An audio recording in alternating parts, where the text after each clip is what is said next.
Dnes máme tu veľkú česť privítať medzi nami. Ja vždy vidím farby mesta, takže zelenú, žltú a bielu. V základnej umeleckej škole Ladislava Stančeka. Ale hlavne dúfam, že jasnú a veselú. Veľmi vzácnu a dôležitú návštevu. Pre mňa je umenie časť života, ktorá je nepostrádateľná. Primátorku mesta Prievidza. Keby som si mala vybrať nástroj, tak je to klavír. Pani Katarínu Macháčkovú.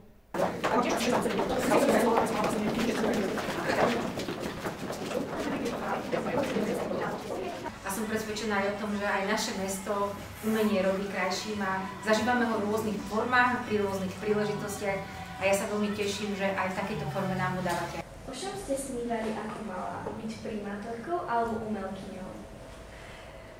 No, ja keď som bola malá, tak som mala také módno-návrhárske sny a chcela som byť módnou návrhárkou. Umenie mám veľmi rada a postupne som si k tomu vytvárala cestu. Keby ste mohli byť jeden deň umelcom, čo by ste vytvorili? To je ťažká otázka, čo by som vytvorila.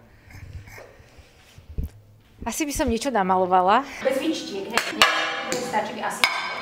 No pozrieme sa na nádhera.